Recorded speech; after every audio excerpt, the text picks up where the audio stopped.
let's break down XRP and XLM, and by the end of this video, you're going to know how these two big players could rewrite the rules of finance. So let's take it back to 2012. Bitcoin was trading at just $13, and most people assumed it was just magical internet money.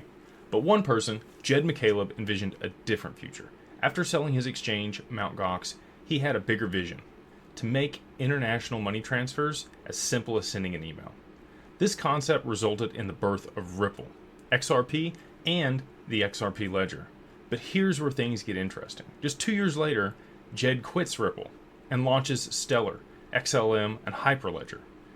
For some reason, he goes the other way, but you'll find out why that matters later. But let's start with Ripple. So, Ripple has an amazing tale. Consider the present international banking system. It's old, rusty, crappy, costs a lot of money to send money over it. That's what Swift is. Swift hasn't been upgraded since the 1970s. And Ripple examined this system and concluded they could do it better.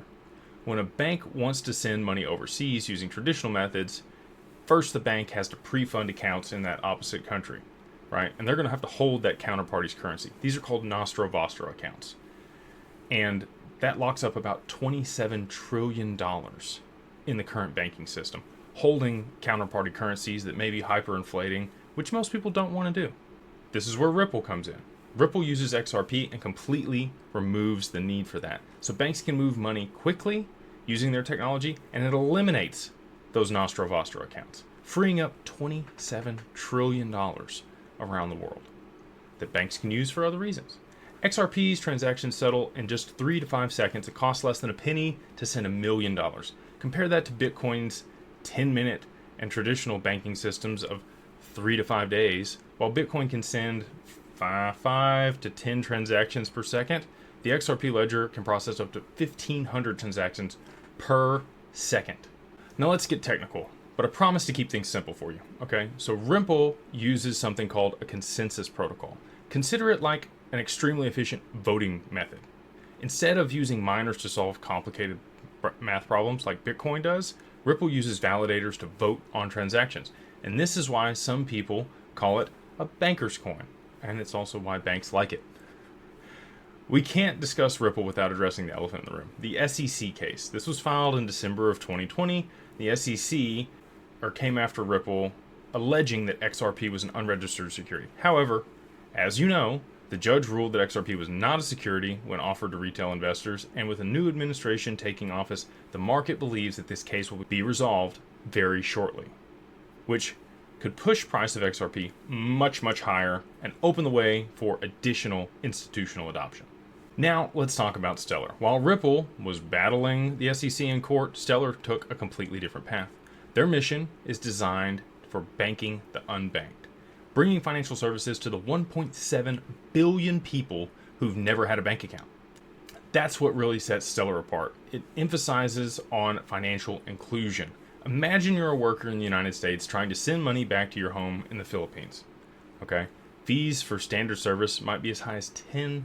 You're going to work a whole month just to pay the fees to send money back to your family. Stellar allows you to transmit the same money for a fraction of a cent, and it gets there in seconds, not days.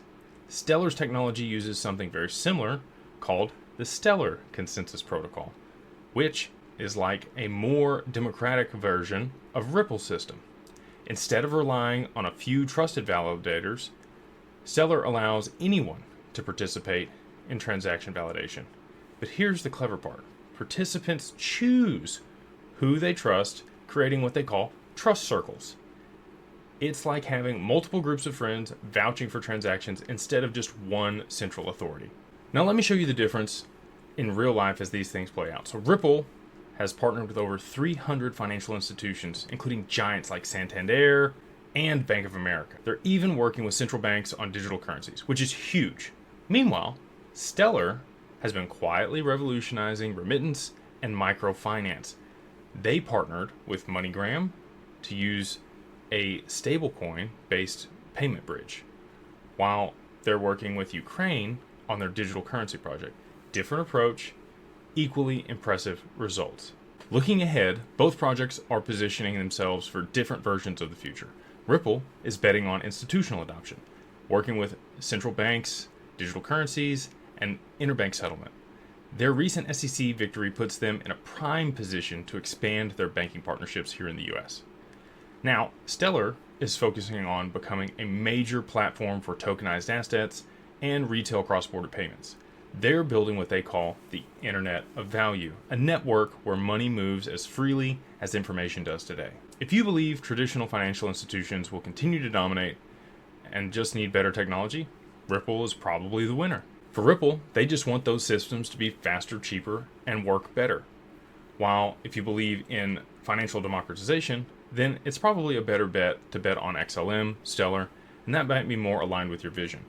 They're not trying to replace banks, they're just trying to make them an option for everyday people instead of the main thing that they use. So look, whether you're on Team XRP or Team XLM, one thing's clear. The way we move money is changing forever.